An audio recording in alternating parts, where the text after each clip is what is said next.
વિદ્યાર્થી મિત્રો, તમે બધા મજામાં હશો. આજે લેક્ચર નંબર 9 ની અંદર ચેપ્ટર નંબર 4 એમાં ટોપિક નંબર 4.7 ટેક્સ્ટ બુકમાં એમ્પિયરનો સર્કિટલ નિયમ બહુ જ અગત્યનો નિયમ છે, આપણે ભણવા જઈ રહ્યા છે. તો આ નિયમ સમજવા તમે આગળ બાયો સાવરનો નિયમ ભણી ગયા. બાયો સાવરના નિયમનું આ એક સરળ સ્વરૂપ છે. બાયો સાવરનો નિયમ એને સરળ સ્વરૂપે જો દર્શાવવો હોય, એને સારી રીતે સમજવો હોય બાયો સાવરના નિયમને, તો એમ્પિયર સર્કિટલ નિયમ એ આપણને ઉપયોગી થશે. તો એમ્પિયર સર્કિટલ નિયમ આપણે સમજવા આકૃતિથી આપણે શરૂઆત કરીએ છીએ. આકૃતિમાં તમે જોઈ શકો છો કે આ સી એ કોઈ બંધ ગાળો છે. આ બંધ ગાળો એટલે કે એને આપણે સીમા નામ આપીશું કે આ એક સીમા ધરાવતો એક બંધ ગાળો છે અને આ મુક્ત સપાટી છે. એટલે કે સીમા ધરાવતી આ એક મુક્ત સપાટી છે જેમાંથી I જેટલો વિદ્યુત પ્રવાહ પસાર થઈ રહ્યો છે. તો વિદ્યાર્થી મિત્રો, સર્કિટલ નિયમ શું એને સમજવા આપણે આ જે સીમા છે એ સીમાના નાના નાના વિભાગ પાડીશું, એટલે કે નાનો ખંડ ધારીશું સીમા ઉપર. તો આ સીમા ઉપર એક નાનો ખંડ જો ધારવામાં આવે આ રીતે કે જેની લંબાઈ dl હોય, તો સીમા પર dl લંબાઈનો ખંડ ધારો. હવે આ ખંડ ઉપર અહીંયા ચુંબકીય ક્ષેત્ર આ પ્રવાહના કારણે અહીંયા એનો સ્પર્શીય ઘટક ધારો કે BT છે અને તેના પર ચુંબકીય ક્ષેત્રનો સ્પર્શીય ઘટક એ BT છે. તો હવે આ બંનેનો ગુણાકાર કરવામાં આવે તો BT ગુણ્યા dl.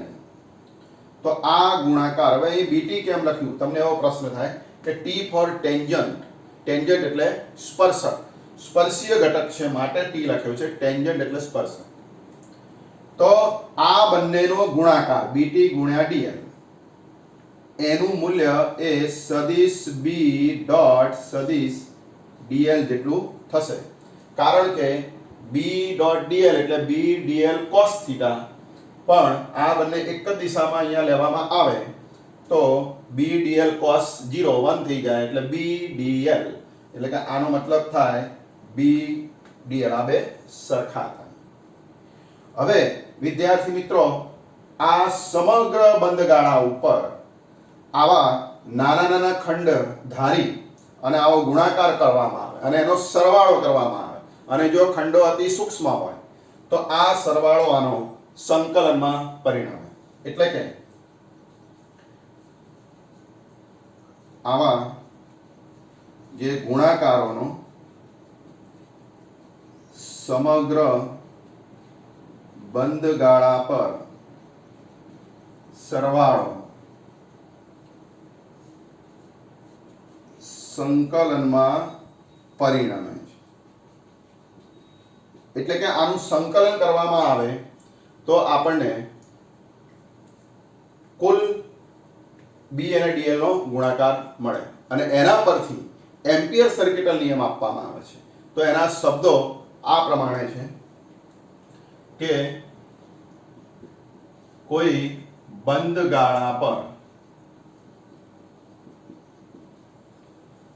એટલે આ બંધ ગાળો એવું ધારીશું આપણે, ચુંબકીય ક્ષેત્રનું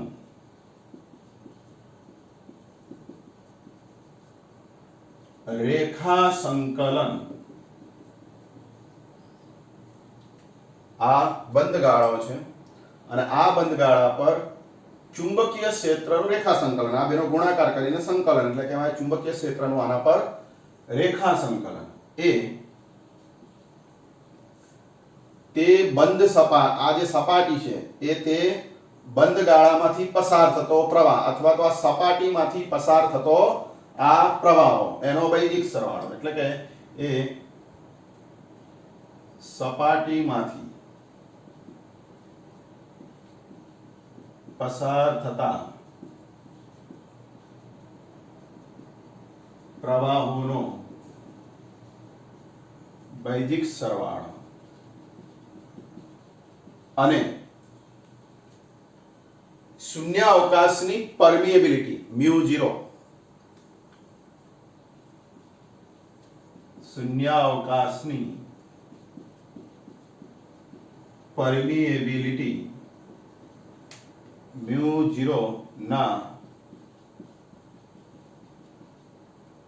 ગુણાકાર જેટલું હોય છે.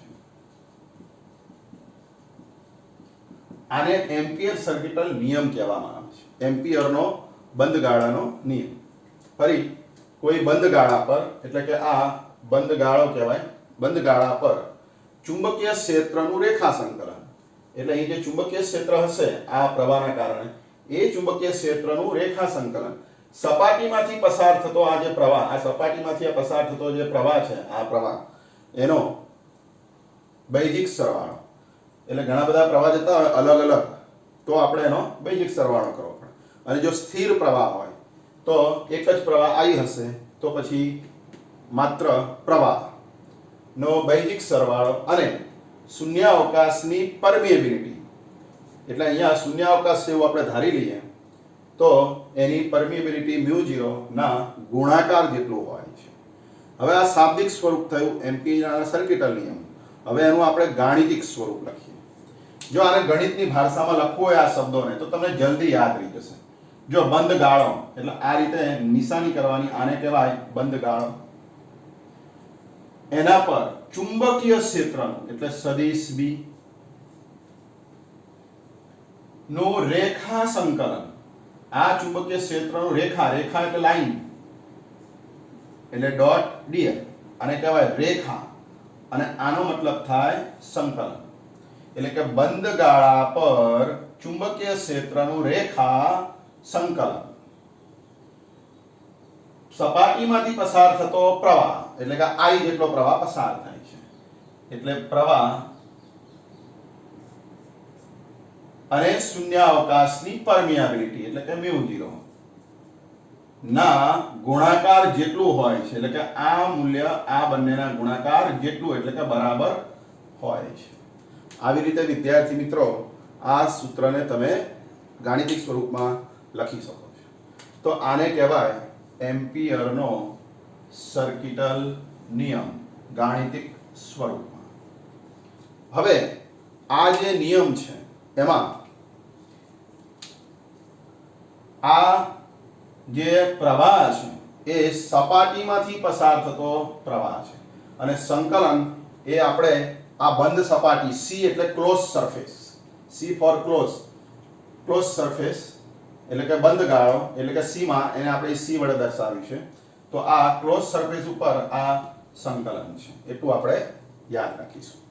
બીજું વિદ્યાર્થી મિત્રો કે અહીંયા આ જે પ્રવાહ છે એ પ્રવાહ એ ક્યારે ધન ગણો, ક્યારે ઋણ ગણો, એ માટે એક નિયમ છે જમણા હાથનો, એ આપણે સમજીએ. જમણા હાથનો નિયમ એ પ્રમાણે છે કે ચુંબકીય જે ક્ષેત્ર છે, એટલે કે આ જે બંધ ગાળો આપણે ધારેલો છે, સીમા ધારેલી છે, એ સીમા પર આપણે જે દિશામાં ચુંબકીય ક્ષેત્રનું રેખા સંકલન કરવામાં આવે, એટલે કે આ સીમા ઉપર ચુંબકીય ક્ષેત્રના રેખા સંકલનની દિશામાં આંગળીઓને વાળવામાં આવે. આંગળીઓ, જો અહીંયા તમે જુઓ કે આ તીર છે, એ દિશામાં આપણે ચુંબકીય ક્ષેત્ર લેવાનું છે, એની દિશામાં સૂક્ષ્મ લંબાઈ, એટલે કે આની જે દિશા ગણીએ તો એ આ પ્રમાણે ચુંબકીય ક્ષેત્રની દિશા આમ સ્પર્શકની દિશામાં, એટલે કે નીચે તરફ, એટલે કે આંગળીઓ આમ વાળીએ B.dl સંકલનની દિશામાં, તો આ બંધ ગાળા પર, તો અંગૂઠો જે દિશામાં રહે, અંગૂઠો એ દિશામાંના પ્રવાહ એને ધન ગણવાના. એટલે પ્રવાહ એ અહીંયા આપણે ધન ગણેલો છે. તો આ રીતે પ્રવાહ ક્યારે ધન ગણાય કે આંગળીઓ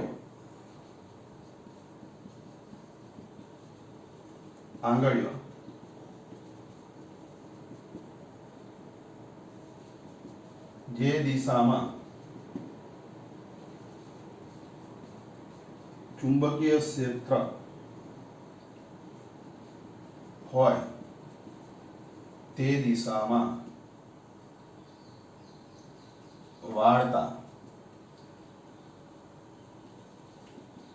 અંગૂઠાની દિશામાં રહેલા પ્રવાહને ધન ગણવામાં આવે છે. માની લો કે વિદ્યાર્થી મિત્ર એવું પણ બને કે પ્રવાહ થોડો જમણી બાજુ જતો હોય, થોડો પ્રવાહ ડાબી બાજુ જતો હોય અને તમે આવી ક્લોઝ સરફેસ ધારો તો જમણી બાજુનો પ્રવાહ ધન, ડાબી બાજુનો પ્રવાહ ઋણ. 5 એમ્પિયર જમણી બાજુ જાય અને 2 એમ્પિયર ડાબી બાજુ જતો હોય તો 5 ઓછા 2 એટલે 3 એમ્પિયર.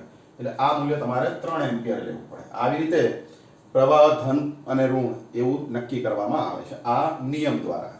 તો વિદ્યાર્થી મિત્રો તમે સમજી ગયા હશો એમ્પિયરનો સર્કિટલ નિયમ એટલે શું.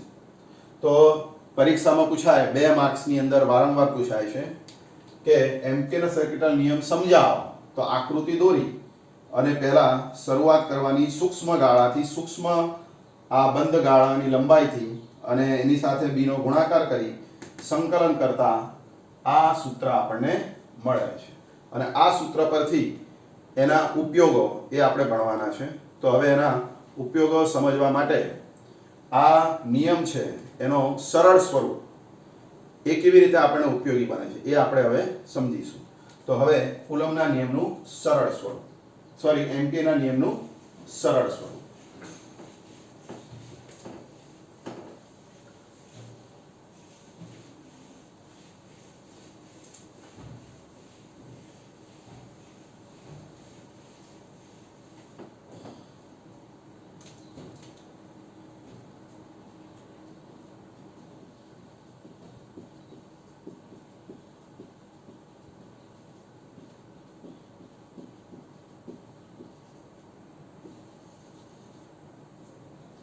એમ્પિયરના નિયમનું જે સરળ સ્વરૂપ છે એનો ઉપયોગ કરવો હોય તો આપણે કઈ ધારણા કરવી પડે. તો એમ્પિયરના સરળ સ્વરૂપ માટે તમે હમણાં ભણી ગયા કે આપણે જે સીમા હતી એ સીમા એને આપણે એવું ગણીશું એમ્પિયરન લૂપ, આવું નામ આપીશું. જે બંધ ગાળો હતો એને કહીશું એમ્પિયરન લૂપ. તો એ એમ્પિયરન લૂપ કેવી રીતે ધારવી જોઈએ તો આપણે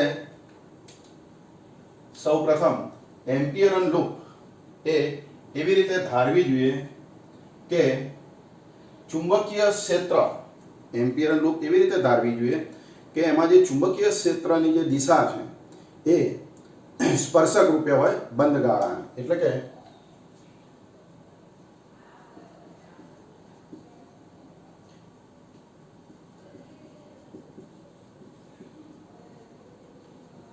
વાપરતી વખતે બંધ ગાળો એવી રીતે પસંદ કરવામાં આવે છે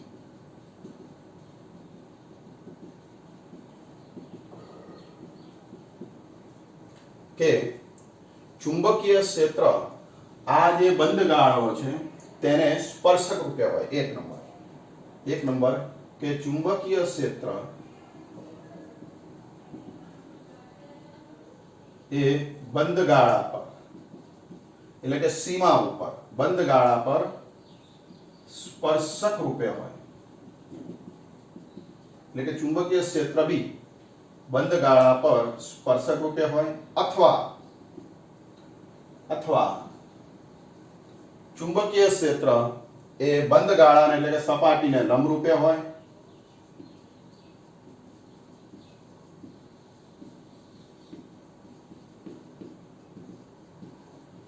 અથવા ચુંબકીય ક્ષેત્ર વિરુદ્ધ હોય અથવા ચુંબકીય ક્ષેત્ર એ સપાટી પર વિરુદ્ધ હોય. એટલે કે બીજા અર્થમાં કહીએ તો શૂન્ય હોય. તો આ ત્રણ બાબતોને ધ્યાનમાં રાખીને જો એમ્પિયરનો બંધ ગાળાનો નિયમ વાપરવામાં આવે એટલે કે બંધ ગાળો ધારવામાં આવે એમ્પિયરના સર્કિટલ નિયમનો વાપરવા માટે તો આપણને ચુંબકીય ક્ષેત્રનું મૂલ્ય એ સરળતાથી મળે છે. હમણાં જ આપણે સર્કિટલ નિયમ ભણી ગયા. સર્કિટલ નિયમ શું હતો બંધ ગાળાનું સંકલન, આનો મતલબ થાય બંધ ગાળાનું સંકલન સદિશ b ડોટ dl બરાબર μ0 I.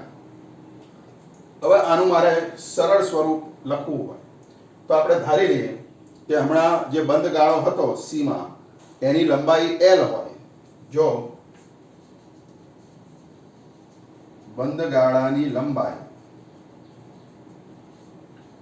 કેપિટલ L હોય અને ચુંબકીય ક્ષેત્ર એ સ્પર્શક રૂપે હોય, સ્પર્શકની દિશામાં હોય, તો આવા સંજોગોમાં આ સૂત્ર મારે કેવી રીતે લખાય? તો આ સૂત્રની અંદર આ b એ અચળ ધારીશું એટલે b બહાર આવશે. હવે ત્રિજ્યા r હોય, ધારી લઈએ કે આપણે જે લંબાઈ છે એ l છે, ત્રિજ્યા પછી લંબાઈ l ધારી છે એટલે b અચળ હોય અને બહાર આવે તો સંકલન dl એટલે આખા બંધ ગાળાની લંબાઈ જે l છે એટલે કે અહીંયા ગુણાકારમાં l આવશે. કોના બદલે? સંકલન dl એટલે l કુલ લંબાઈ. જમણી બાજુ μ0 I. હવે I એટલે બંધ ગાળામાંથી પસાર થતો પ્રવાહ એટલે કે કુલ પ્રવાહ, બંધ ગાળામાંથી પસાર થતો કુલ પ્રવાહ. તો આ જે કુલ પ્રવાહ છે એને E નામ આપીશું. E એટલે ઘેરાયેલો પ્રવાહ, જે બંધ ગાળાની અંદરથી જાય છે એટલે એન્ક્લોઝ. ઇંગ્લિશમાં કહેવાય ઘેરાયેલાને ઇંગ્લિશમાં કહેવાય એન્ક્લોઝ. એટલે E એટલે આ ઘેરાયેલો પ્રવાહ, મતલબ કે બંધ ગાળામાંથી પસાર થતો પ્રવાહ, જ્યાં L એટલે કુલ લંબાઈ બંધ ગાળાની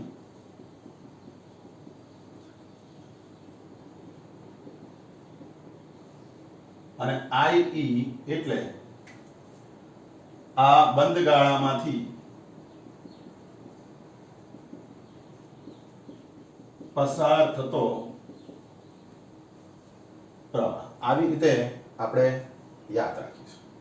તો વિદ્યાર્થી મિત્રો, આ સૂત્ર એ બંધ ગાળાની લંબાઈ L હોય અને ઘેરાયેલો પ્રવાહ IE હોય ત્યારે આપણે આ સૂત્ર વાપરીશું. પણ જો તાર અતિ લાંબો હોય, અનંત લંબાઈનો, જો તાર અનંત લંબાઈનો હોય એટલે કે અતિ લાંબો હોય અને એના કેન્દ્રથી r અંતર, માની લો કે આ અતિ લાંબો તાર છે, આ અતિ લાંબો તાર છે અને તેના કેન્દ્રથી r અંતરે, એનું કેન્દ્ર છે અક્ષ છે, ત્યાંથી r અંતરે કોઈ બિંદુ P પાસે અહીંયા ચુંબકીય ક્ષેત્ર શોધવું છે સર્કિટલ નિયમની મદદથી. તો અહીંયા r ત્રિજ્યાનું આવું વર્તુળ ધારવામાં આવે છે અને આ જે વર્તુળ છે એ વર્તુળ ઉપર આ P બિંદુ પાસે સ્પર્શકની દિશામાં ચુંબકીય ક્ષેત્ર હશે. આમાં I પ્રવાહ વહી રહ્યો છે એવું આપણે ધારીશું. તો આ બંધ ગાળા પર જો ચુંબકીય ક્ષેત્રનું રેખા સંકલન કરવામાં આવે એટલે કે આ સૂત્ર વાપરવામાં આવે તો B અહીંયા બધે જ અચળ હશે. આ એમ્પિયરન લૂપ છે એવું ધારીશું. અહીંયા જો સર્કિટલ નિયમ લગાડીએ આના ઉપર તો એ બધે B એક સરખું હશે કેમ કે કેન્દ્રથી r બધે સરખો એટલે કે B અચળ. સંકલન dl ડોટ કાઢી નાખીએ તો b ને dl એક જ દિશામાં એટલે cos 0 1 dl નું સંકલન એટલે કે આ પરિઘ, આ વર્તુળનો પરિઘ શું થાય? વર્તુળનો પરિઘ 2 pi r એટલે કે આ જે L છે L એ અહીંયા આ લંબાઈ થશે વર્તુળનો પરિઘ અને μ0 અને I એટલે એમાંથી વહેતો પ્રવાહ. તો આ બંધ ગાળામાંથી વહેતો પ્રવાહ I છે. તો આવી રીતે અતિ લાંબો તાર હોય તો ચુંબકીય ક્ષેત્ર ગુણ્યા પરિઘની લંબાઈ ઇઝ ઇક્વલ ટુ μ0 ઇન્ટુ એમાંથી વહેતો પ્રવાહ. હવે આ b નું મૂલ્ય શોધવું હોય મારે, અહીં ચુંબકીય ક્ષેત્ર કેટલું? P બિંદુ પાસે. તો આને કરતા બનાવતા b ને μ0I ભાગ્યા 2 pi r આવું સૂત્ર આપણને મળે છે. તો વિદ્યાર્થી મિત્રો કે જો તાર અનંત લંબાઈનો હોય, ખૂબ લાંબો હોય અને એ તારની અક્ષથી r અંતરે ચુંબકીય ક્ષેત્ર શોધવું હોય તો આ સૂત્ર મુજબ શોધી શકાય. તો વિદ્યાર્થી મિત્રો અતિ લાંબા તાર માટે અક્ષથી r અંતરે ચુંબકીય ક્ષેત્ર શોધવાનું આ સૂત્ર છે. તો પરીક્ષાની અંદર 2 માર્ક્સમાં પૂછાય કે એમ્પિયરના નિયમનું સરળ સ્વરૂપ કેવી રીતે ઉપયોગી છે. તો આ એમ્પિયર સર્કિટલ નિયમનું આ સરળ સ્વરૂપ છે અને આ રીતે અતિ લાંબા તાર માટે ચુંબકીય ક્ષેત્ર શોધવા આપણને ઉપયોગી છે એવું આપણે સમજાવ્યું. હવે આ જે નિયમ સૂત્ર છે સર્કિટલ નિયમ પરથી મળેલું, આનો રસપ્રદ જે કહેવાય, આની રસપ્રદ બાબતો કઈ કે આ સૂત્ર પરથી 4 રસપ્રદ બાબતો આપણે લખી શકીએ. તો પરીક્ષામાં પૂછાય કે અતિ લાંબા તાર માટે ચુંબકીય ક્ષેત્રના સૂત્ર પરથી અગત્યની રસપ્રદ બાબતો સમજાવો. તો હવે આપણે સમજીએ કે રસપ્રદ બાબતો.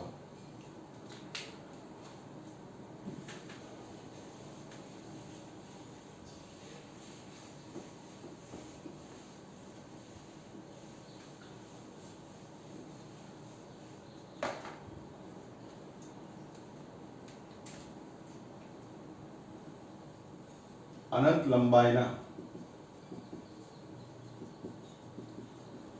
તાર વડે ઉદ્ભવતા ચુંબકીય ક્ષેત્રના સૂત્ર પરથી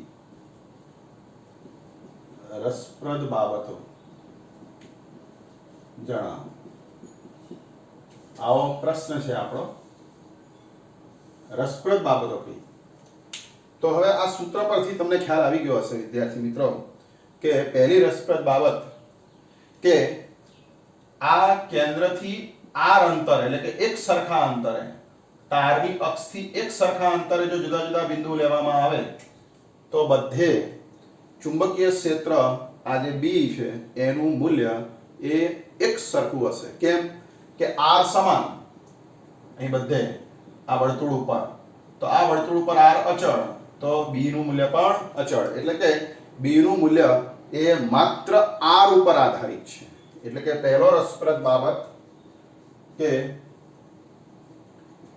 તારના અક્ષથી r ત્રિજ્યાના વર્તુળ પર દરેક બિંદુએ b નું મૂલ્ય, આ b નું મૂલ્ય અચળ થશે. એટલે કે b નું મૂલ્ય r પર, માત્ર r ઉપર, ઘણીવાર એવું બનતું હોય કે ત્રણેય આમ પર આધારિત હોય x y z, પણ b નું મૂલ્ય માત્ર r પર આધારિત હશે, r પર આધારિત હશે. એટલે કે અહીંયા સમકેન્દ્રીય જો નળાકાર કલ્પવામાં આવે, આવો સમકેન્દ્રીય જો નળાકાર કલ્પવામાં આવે તો આ નળાકારની સપાટી પર બધે ચુંબકીય ક્ષેત્ર એક સરખું હશે. આવો અર્થ થાય. બીજી બાબત, રસપ્રદ બાબત કે અહીંયા ચુંબકીય ક્ષેત્રની દિશા અહીંયા એ સ્પર્શકની દિશામાં હોય, આ વર્તુળ માર્ગ પર દોરેલા સ્પર્શકની દિશામાં હોય. એટલે કે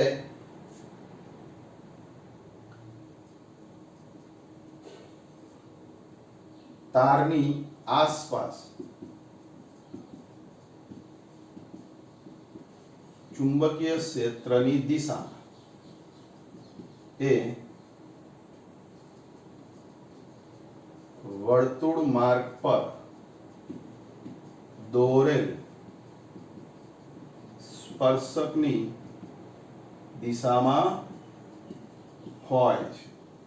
એટલે કે સમકેન્દ્રીય વર્તુળ દોરવામાં આવે આવા ઘણા બધા, તો એના દરેક બિંદુએ જે સ્પર્શક હશે એ સ્પર્શકની દિશામાં ચુંબકીય ક્ષેત્ર હશે.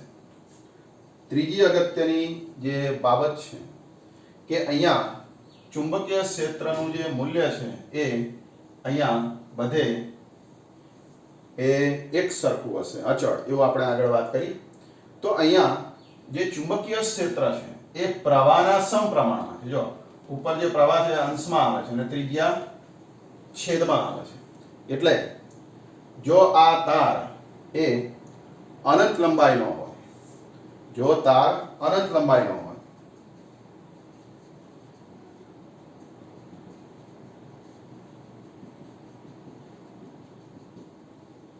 તો આપણે એવું નહીં માનવાનું, અહીંયા દોરેલી છે આકૃતિ, જો તાર અનંત લંબાઈનો હોય, આ અનંત લંબાઈનો હોય તો એનો અર્થ એવો નહીં કે તારની નજીક ચુંબકીય ક્ષેત્ર અનંત થાય.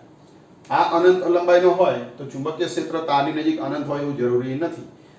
દૂરથી તમે નજીક તરફ આવો તારની તો ચુંબકીય ક્ષેત્રનું મૂલ્ય એ વધતું જાય છે અને નજીક આવો તારની એટલે ઝડપથી વધે છે.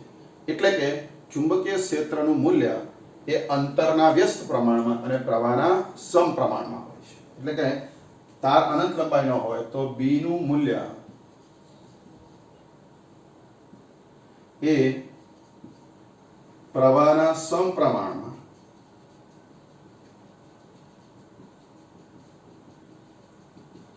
અને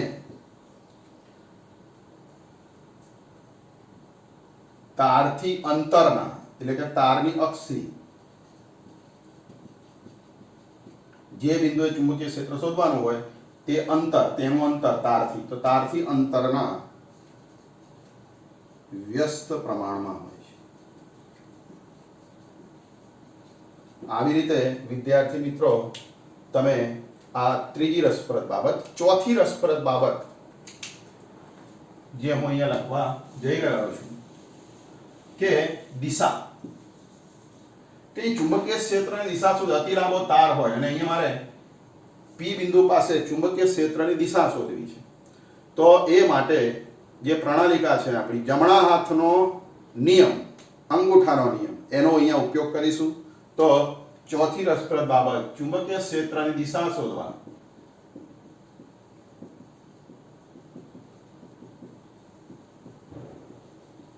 જમણા હાથના અંગૂઠાના નિયમનો ઉપયોગ થાય છે.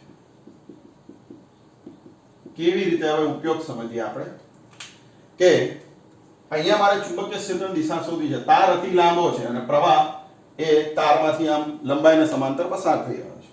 તો જમણા હાથનો અંગૂઠો એ પ્રવાહની દિશામાં રહે તે રીતે પ્રસારો.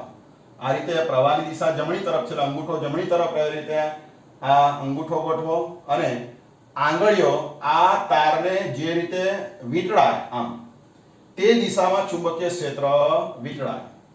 એટલે કે માની લો કે આ તાર છે અને પ્રવાહ જમણી બાજુ જઈ રહ્યો છે તો અંગૂઠો આમ પ્રવાહની દિશામાં રાખીને આંગળીઓ તાર ઉપર લપેટવાની, વીંટાળવાની. તો મારી આંગળીઓ જો આમ વીંટળાય છે કઈ બાજુ? પાછળથી ઉપર અને આમ આગળથી આમ બહાર તરફ આવે છે. એટલે કે આંગળીઓ આ રીતે વળે છે, એટલે વર્તુળાકાર વળે છે આંગળીઓ. તો એ રીતે ચુંબકીય ક્ષેત્ર પણ આમ વર્તુળાકાર વીંટળાય. એટલે તાર અતિ લાંબો હોય તો એનું ચુંબકીય ક્ષેત્ર એ તારની આસપાસ આ રીતે વીંટળાય. જો પ્રવાહ ડાબી બાજુ જતો હોય તો અંગૂઠો ડાબી બાજુ, તો આંગળીઓ બહારથી અંદર, એટલે ચુંબકીય ક્ષેત્ર અંદર અને નીચેથી બહાર, એ રીતે ચુંબકીય ક્ષેત્ર વીંટળાય વર્તુળાકાર. તો આવી રીતે અતિ લાંબા તારનું ચુંબકીય ક્ષેત્રની દિશા જમણા હાથના અંગૂઠાના નિયમ અનુસાર શોધી શકાય. તો આવી રીતે વિદ્યાર્થી મિત્રો 4 રસપ્રદ બાબતો તમે અતિ લાંબા તાર માટે આ સૂત્ર પરથી સમજ્યા. પહેલી રસપ્રદ બાબત કે B નું મૂલ્ય અહીં બધે જ અચળ, એટલે કે B એ માત્ર R ઉપર જ આધારિત છે. બીજા નંબરે B ની દિશા એ સ્પર્શકની દિશામાં હોય બંધ ગાળા પર. ત્રીજા નંબરે ચુંબકીય ક્ષેત્રનું મૂલ્ય પ્રવાહના સમપ્રમાણમાં, અંતરના વ્યસ્ત પ્રમાણમાં. અને ચુંબકીય ક્ષેત્રની દિશા શોધવા જમણા હાથનો અંગૂઠાનો નિયમ વપરાય કે પ્રવાહની દિશામાં અંગૂઠો રાખી આંગળીઓ જે વીંટળાય તારને તે રીતે ચુંબકીય ક્ષેત્ર વીંટળાય છે. તો વિદ્યાર્થી મિત્રો આ રીતે તમે આ બાબતને સમજી ગયા છો. અને હવે બહુ અગત્યની બાબત, એમ્પિયરનો જે નિયમ છે એ બાયોસાવરના નિયમ જોડે સંબંધિત છે. એટલે કે એમ્પિયર અને બાયોસાવરનો નિયમ એ બંને નિયમો એ ચુંબકીય ક્ષેત્ર અને વિદ્યુત પ્રવાહ એની વચ્ચેનો સંબંધ સાંકળે છે. એટલે કે બંને નિયમ પરથી આપણને એક જ સરખું પરિણામ મળે છે. B નું મૂલ્ય તમે શોધો બાયોસાવરના નિયમ પરથી આ બીનું મૂલ્ય શોધો અતિ લાંબા તાર માટે, કે એમ્પિયર સર્કિટલ નિયમની મદદથી આ બીનું મૂલ્ય શોધો અતિ લાંબા તાર માટે, તો બંને રીતે બીનું મૂલ્ય સરખું મળે છે. એટલે કે બંને નિયમ એ એકબીજાને સમતુલ્ય છે, બંને એકબીજા જોડે સંબંધિત છે. એટલે કે જેમ પહેલા ચેપ્ટરમાં આપણે કુલમનો નિયમ ભણ્યા હતા, તો કુલમના નિયમ પરથી આપણને ગાઉસનો નિયમ મળે છે, એવી રીતે એમ્પિયર સર્કિટલ નિયમ એ આપણને બાયોસાવરના નિયમ પરથી મળે છે. એટલે બીજા અર્થમાં કહીએ તો જે રીતે કુલમનો નિયમ પરથી આપણને ગાઉસનો નિયમ મળે છે, એટલે કે ગોસનો નિયમ, બીજા અર્થમાં આપણે કહીએ તો ગોસનો નિયમ, એવી રીતે બાયોસાવરના નિયમ પરથી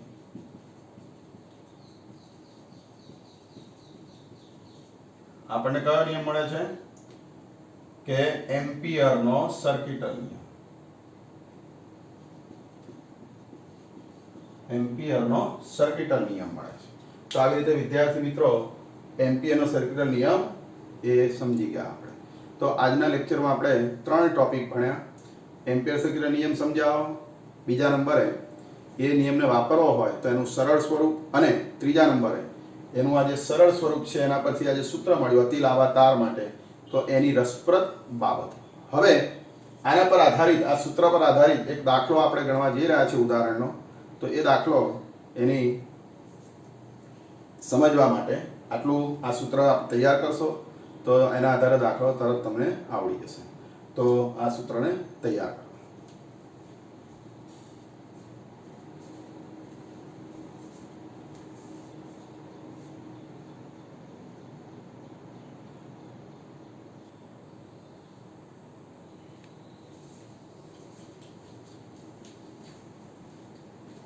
ચલો વિદ્યાર્થી મિત્રો, આપણે ઉદાહરણ 4.8 એમ્પિયર સર્કિટલના નિયમ પર આધારિત છે એ સમજીશું. આકૃતિમાં વિદ્યુત પ્રવાહ I ધારિત વર્તુળાકાર આડછેદનો એક લાંબો સીધો તાર છે. જો તમે આ એક લાંબો સીધો તાર છે અને એનો આ આડછેદ વર્તુળાકાર છે કે જેની ત્રિજ્યા સ્મોલ a છે. સ્મોલ a એની ત્રિજ્યા છે. આ વર્તુળાકાર આડછેદ છે તારનો, આ તાર છે અતિ લાંબો, અને એનો આ વર્તુળાકાર આડછેદ છે જેની ત્રિજ્યા સ્મોલ a છે.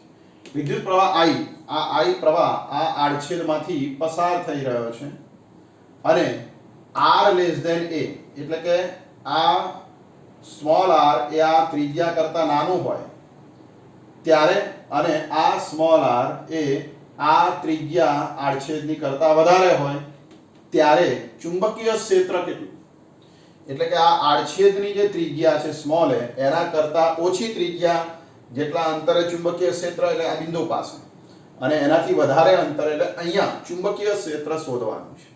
તો સૌ પ્રથમ આપણે આની અંદર આ આકૃતિ પરથી જો ઉકેલ આપણે અહીંયા લખીએ તો પહેલો કિસ્સો કે r ગ્રેટર ધેન a, એના માટે આ તમે આ 2 નંબરની એમ્પિયરન લૂપ ધારો. આ બંધગાળો આપણે ધારવાનો છે.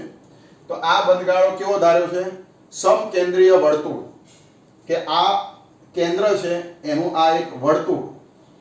તો સમકેન્દ્રીય વર્તુળ બને એવો આ એક 2 નંબરનો એમ્પિયરન લૂપ ધારો, એટલે કે 2 વડે દર્શાવે એમ્પિયરન લૂપ ધારો. એમ્પિયરન લૂપ એટલે બંધગાળો ધારો. એમ્પિયરનો નિયમ વાપરવા, જેમ ગાઉસનો નિયમ વાપરવા ગાઉસિયન પૃષ્ઠ ધારીએ છીએ, એવી રીતે અહીં એમ્પિયરનો નિયમ વાપરવા આ જે આપણે બંધગાળો કલ્પ્યો એને એમ્પિયરન લૂપ કહેવામાં આવે છે.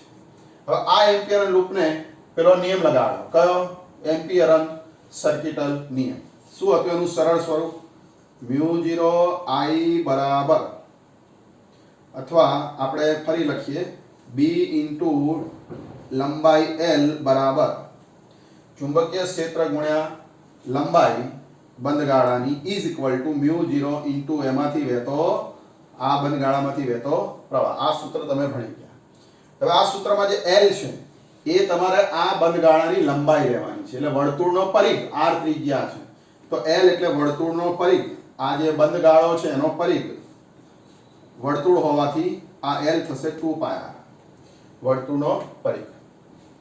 μ0 IE, IE એટલે આમાંથી વહેતો પ્રવાહ કેટલો પ્રવાહ જાય છે I આખો I પ્રવાહ આ બંધ ગાળામાંથી જાય છે એટલે IE બરાબર I લખીશું અને આના પરથી B ને કરતા બનાવવામાં આવે તો μ0I ભાગ્યા 2 પાઈ r એનો અર્થ શું થાય કે આ ક્ષેત્ર એ જ્યારે r ગ્રેટર ધેન a હોય એટલે કે આ ત્રિજ્યા અંદરની જે ત્રિજ્યા છે આડછેદની એના કરતા વધારે હોય એટલે તારની બહારના વિસ્તારમાં આનો મતલબ એવો થાય કે આ તારની બહારના વિસ્તારમાં P બિંદુ છે તારની બહારના વિસ્તારમાં ચુંબકીય ક્ષેત્ર શોધવાનું સૂત્ર છે r ગ્રેટર ધેન a તારની સપાટી પર શોધવું હોય તો r બરાબર a થઈ જાય greater than or equal to a ત્યારે આ સૂત્ર વાપરી શકાય તો તારની બહારના વિસ્તારમાં ચુંબકીય ક્ષેત્ર આ સૂત્ર મુજબ શોધાય એમાં I અચળ સ્થિર પ્રવાહ છે I અચળ અને પાઈ અચળ μ0 અચળ બે અચળ એટલે B ચલે છે 1/r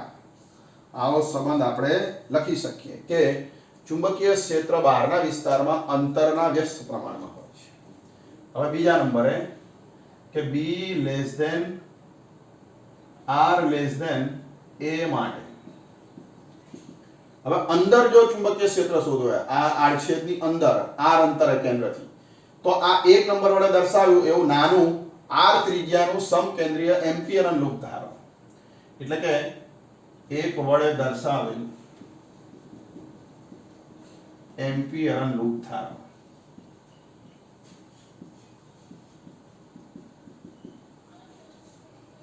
હવે આ જે લૂપ છે એ એની ત્રિજ્યા સ્મોલ r છે તો આને જો સર્કિટલ નિયમ લગાડીએ એટલે આ નિયમ તો B * L હવે L એટલે આનો પરિઘ 2 પાઈ r એટલે L નહીં બદલાય પણ આ જે પ્રવાહ છે IE એ આ નાની જે લૂપ છે એમ્પિયરન લૂપ જે આપણે ધારેલી છે એમાંથી વહેતો પ્રવાહ છે તો આખા તારમાંથી જે પ્રવાહ જાય એટલો આ નાની લૂપમાંથી ના જાય નાની લૂપમાંથી આ I કરતા ઓછો પ્રવાહ જાય તો એ કેટલો તો એ પ્રવાહ મારે શોધવો છે આ I નું મૂલ્ય મારે શોધવું છે તો આપણે અહીંયા ત્રિરાશિ મૂકીશું ત્રિરાશિ કે આખા આડછેદમાંથી I પ્રવાહ જાય એટલે કે પાઈ r² ક્ષેત્રફળ હોય આખા આડછેદનું તારના આડછેદનું ક્ષેત્રફળ પાઈ r² એમાંથી I પ્રવાહ જાય તો અંદર પાઈ a² એ ત્રિજ્યા છે એટલે પાઈ a² ક્ષેત્રફળમાંથી I પ્રવાહ તો અંદર નાનાનું ક્ષેત્રફળ પાઈ r² માંથી કેટલો પ્રવાહ જાય જો આવી ત્રિરાશિ મૂકીએ તો I ગુણ્યા પાઈ r² છેદમાં પાઈ a² એટલે કે આ ભાગાકાર આટલો પ્રવાહ એ આ નાની જે લૂપ છે એમાંથી પસાર થશે r ત્રિજ્યાની તો આ પ્રવાહ એ આ I કરતા નાનો હશે આ પ્રવાહ કેમ કે r એ મોટો છે ને એ નાનો છે હવે અહીંથી પાઈ પાઈ દૂર કરીએ તો આ સૂત્ર લૂપમાં વાપરીએ સરળ સ્વરૂપમાં B ગુણ્યા L L એટલે તમારે 2 પાઈ r પરિઘ નાના વર્તુળનો એટલે કે નાના લૂપનો જમણી બાજુ μ0 IE એટલે આ કિંમત I small r² I into small r² ભાગ્યા સ્મોલ a². આના પરથી આનું સાદુરૂપ આપીએ અહીંયા b છે સોરી તો b ગુણ્યા b ઇઝ ઇક્વલ ટુ હવે આ બધા પદોને જમણી બાજુ લીધે એક r ઉડી જાય એટલે μ0 I ભાગ્યા 2 પાઈ a² આટલું અચળ અને આ એક r વધશે એટલે કે આના પરથી એવું કહી શકાય કે બહારના વિસ્તારમાં આ જે નાની લૂપ છે એ અંદર છે એટલે અંદરના વિસ્તારમાં r લેસ ધેન a હોય અથવા તો એની સપાટી પર ચુંબકીય ક્ષેત્ર શોધવું હોય તો આ સૂત્ર મુજબ શોધાય એમાં બધું અચળ એટલે B ચલે છે r આવું વિદ્યાર્થી મિત્રો લખી શકાય તો તમે સમજી ગયા હશો કે તારની બહારના વિસ્તારમાં ચુંબકીય ક્ષેત્ર અંતરના વ્યસ્ત પ્રમાણમાં તારની અંદર ચુંબકીય ક્ષેત્ર આ તારની અંદર ચુંબકીય ક્ષેત્ર એ અંતરના સમપ્રમાણમાં તો બહાર વ્યસ્ત પ્રમાણમાં અને અંદર સમપ્રમાણમાં હવે જો આનો મારે આલેખ દોરવો હોય કે B ચલે છે r નો આ વાહક તાર માટે અતિ લાંબા તો એ આલેખનો આકાર કેવો હશે તે પણ આપણે જોડે જોડે સમજી લઈએ ધારો કે B વિરુદ્ધ r નો આલેખ દોરીએ તો B y અક્ષ ઉપર લઈએ r x અક્ષ ઉપર લઈએ તો અહીંયા કેન્દ્ર પાસે ચુંબકીય ક્ષેત્ર 0 હશે કેન્દ્રથી સપાટી તરફ જતા આ સૂત્ર અનુસાર b એ r ના સમપ્રમાણમાં છે, એટલે કે b ચલે છે r, એટલે આલેખ સુરેખ મળે, અને સમપ્રમાણમાં એટલે r વધે એમ b વધે. સપાટી ઉપર અહીંયા આગળ એટલે કે a અંતરે r બરાબર a હોય ત્યારે ચુંબકીય ક્ષેત્ર મહત્તમ, અહીં ચુંબકીય ક્ષેત્ર મહત્તમ, અને અહીંથી બહાર જવામાં આવે એટલે કે અહીંથી બહાર જવામાં આવે તો અંતરના વ્યસ્ત પ્રમાણમાં આલેખ આવો વક્ર બની જાય, એટલે કે b નું મૂલ્ય અંતરના વ્યસ્ત પ્રમાણમાં. તો આવી રીતે વિદ્યાર્થી મિત્રો b નું મૂલ્ય અતિ લાંબા તાર માટે કેન્દ્ર પર શૂન્ય, કેન્દ્રથી સપાટી તરફ જતા વધતું જાય સમપ્રમાણમાં, સપાટી પર મહત્તમ, અને સપાટીથી દૂર જતા અંતરના વ્યસ્ત પ્રમાણમાં ઘટતું જાય છે. આવી રીતે ચુંબકીય ક્ષેત્રનું મૂલ્ય અતિ લાંબા તાર માટે અંતર સાથે બદલાય છે. આ આલેખ દ્વારા આપણે એને સમજી શકીએ છીએ. તો વિદ્યાર્થી મિત્રો ઉદાહરણ 4.8 તમે સમજી ગયા હશો. બાયો-સાવરના નિયમની પરથી આપણે એમ્પીયરનો નિયમ ભણ્યા, એના જેવો જ, અને એમ્પીયરના નિયમ પર આધારિત આ દાખલો એ તમે સમજી ગયા હશો. તો આજના લેક્ચરમાં આપણે એમ્પીયર સર્કિટના નિયમ સંબંધિત જે કંઈ ભણ્યા એ સારી રીતે તૈયાર કરશો. નોટમાં 2 વાર લખીને તૈયાર કરશો. આની પીડીએફ હું મોકલું છું, તેમાંથી પણ તમે તૈયાર કરી શકશો. તો આજે આટલું રહેવા દઈએ છીએ. નેક્સ્ટ લેક્ચરમાં આના જે ઉપયોગો છે એ આપણે ભણવાના છે એમ્પીયર સર્કિટલ નિયમના. તો એના બહુ સરસ મજાના 2 ઉપયોગો છે, સોલેનોઇડ અને ટોરોઇડ, એ આપણે ભણવાના છે. તો એને સમજવા આ તૈયાર કરવું જરૂરી છે. તો આટલું આપ તૈયાર કરશો. તો આજના લેક્ચરમાં આટલું રહેવા દઈએ છીએ. જય સ્વામિનારાયણ.